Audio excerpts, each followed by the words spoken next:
शक्तिशाली Uranus 51,000 kilometre के diameter के साथ सूर्य से करीब 2.8 अरब किलोमीटर की दूरी पर चक्कर लगाता है।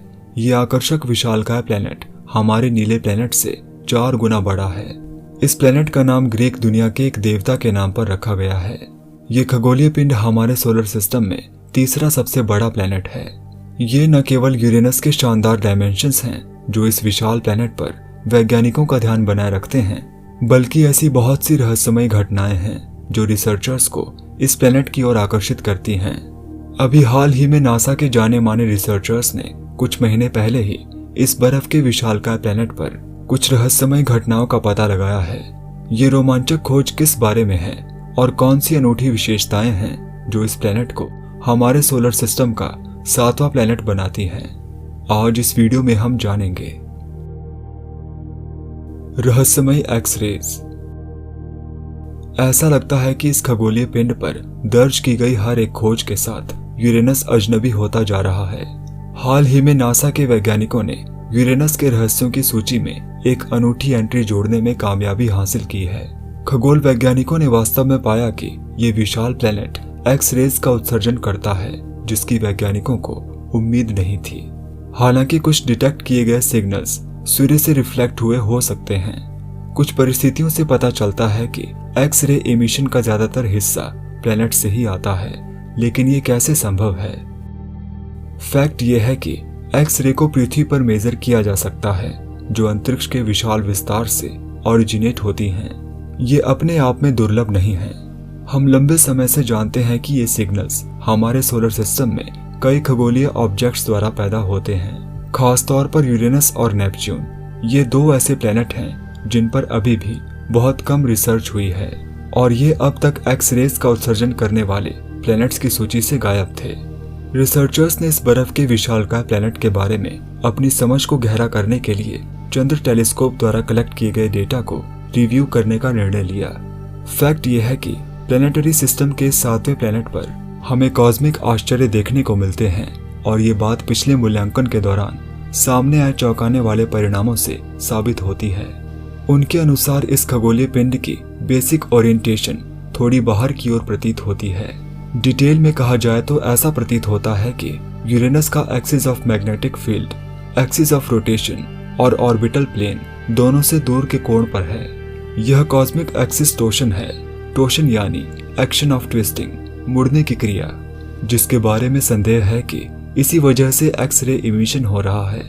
ऐसे मुड़े हुए एक्सिस विशेष रूप से कॉम्प्लिकेटेड अरोरास बना सकते हैं, जो अक्सर एक्स-रे इमिशन के साथ नहीं होते हैं। कलेक्ट की गई इंफॉर्मेशन से अंततः यह निष्कर्ष निकाला गया कि यूरेनस के क्षेत्रों में एक्स-रे उत्सर्जन मौजूद है।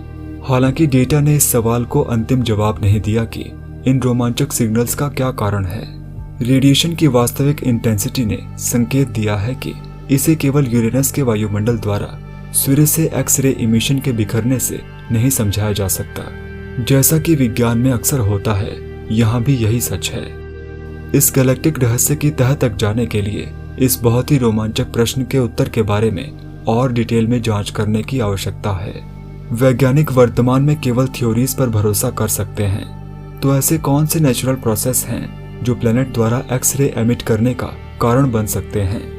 यदि हम शनि के कॉम्प्लेक्स रिंग सिस्टम को देखें तो हम देखते हैं कि इस खगोलीय पिंड के चारों ओर ये हजारों की संख्या में ऑर्बिट्स, जिसे एक्स-रे फ्लोरोसेंस के रूप में जाना जाता है, को प्रोड्यूस करते हैं।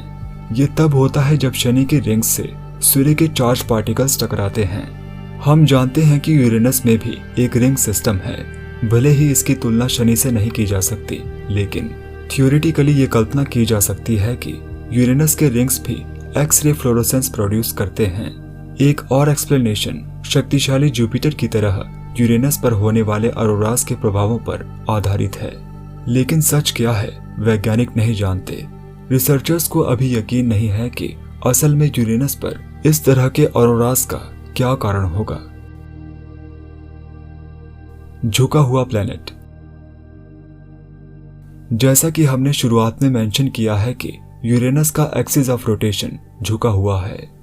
रिसर्चर्स कई दशकों से हमारे गैलेक्टिक पड़ोसी को देख रहे हैं और इस सवाल का जवाब खोजने की कोशिश कर रहे हैं कि इस बर्फ के विशालकाय प्लेनेट का एक्सिस ऑफ रोटेशन 90 डिग्री से ज्यादा क्यों झुका हुआ है। साथ ही इस विशालकाय प्लेनेट के चंद्रमा असामान्य रूप से बहुत छोटे हैं। हमारे सोलर सिस्टम में बेसिक रूल ये है कि प्लैनेट्स के रोटेशनल एक्सिस उनके ऑर्बिट्स के परपेंडिकुलर होते हैं। इस प्राकृतिक विशेषता के कारण अधिकांश सूर्य का प्रकाश आमतौर पर किसी प्लैनेट के इक्वेटोरियल रीजन पर पड़ता है, लेकिन यूरेनस पर ऐसा नहीं है। आप कह सकते हैं कि ये विशालकाय प्लैनेट सचमुच एक तरफ झुका हुआ है। इसका रोटेशनल एक्सिस 98 डिग्री से झुका हुआ है। इस पोजीशन का अर्थ है कि सूर्य इस प्लैनेट के किसी एक ध्रुव पर स्थित है। साथ ही इस प्लैनेट के आसपास के रिंग्स और 27 ज्ञात उपग्रह इसके झुके हुए एक्सिस को फॉलो करते हैं।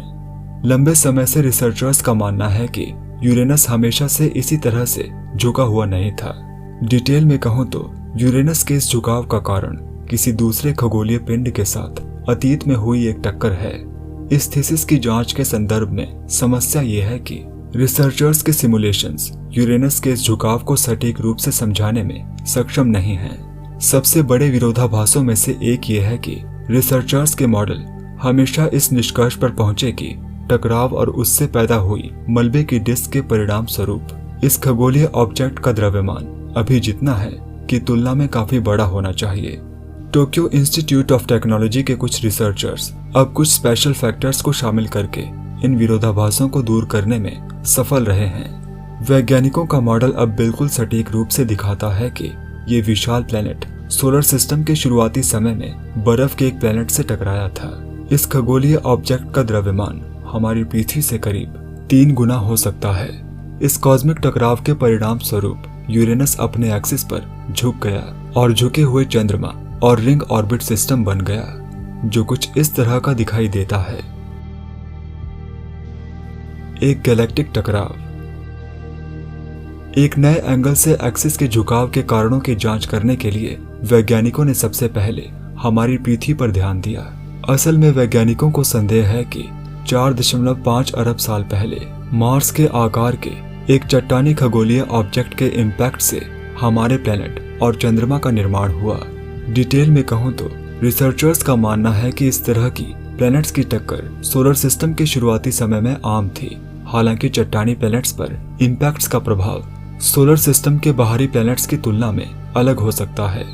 जैसा कि हम जानते हैं कि सूर्य से दूर मौजूद खगोलीय ऑब्जेक्ट मुख्य रूप से ठोस पदार्थों से नहीं बने होते, बल्कि मुख्य रूप से अमोनिया या पानी जैसे वाष्पशील कंपाउंड से बने होते हैं। सोलर सिस्टम के इन दूर दराज के क्षेत्रों में स्वाभाविक रूप से कम तापमान के कारण ये पदार्थ वहां बर्फ बनाते हैं। यदि एक खगोलीय ऑब्जेक्ट अतीत में एक टेरेस्ट्रियल प्लैनेट में दुर्घटनाग्रस्त होता है तो इम्पैक्ट से पैदा हुई गर्मी द्रव्यमान का उत्पादन करती है, जो अपेक्षाकृत तेजी से फिर से जम जाता है।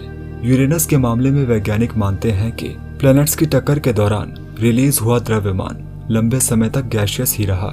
इसका मतलब है कि जब यूरेनस की एक दूसरे ऑब्जेक्ट के साथ टक्कर हुई तो यूरेनस घूम गया और साथ ही टक्कर के कारण बर्फ का एक विशालकाय हिस्सा इवेपोरेट हो गया।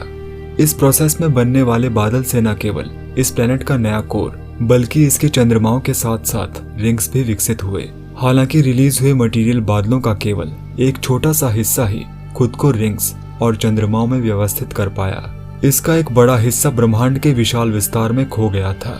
ये एक्सप्लेन करता है कि यूरेनस का रिंग सिस्टम तुलनात्मक रूप से इतना पतला क्यों है और इसके प्राकृतिक उपग्रह सोलर सिस्टम के बड़े चंद्रमाओं के डायमेंशंस के करीब क्यों नहीं आते हैं। डिटेल में कहूं तो यूरेनस और उसके उपग्रहों के बीच मास रेशो हमारे नीले प्लैनेट और हमारे चंद्रमा के बीच की मास रेशो से लगभग 100 गुना बड़ी है।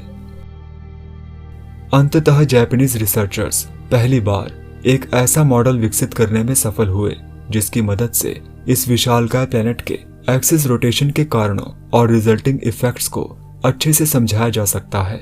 इस सटीक सिमुलेशन के आधार पर वैज्ञानिकों को उम्मीद है कि भविष्य में वे नेपच्यून जैसे दूसरे बर्फ के विशालकाय प्लैनेट्स की विशेषताओं की अच्छे से जांच करने में भी सक्षम होंगे। हालांकि रिसर्चर्स की भविष्य की महत्वाकांक्षाओं में गैलेक्टिक हॉराइजन से परे देखना भी शामिल है।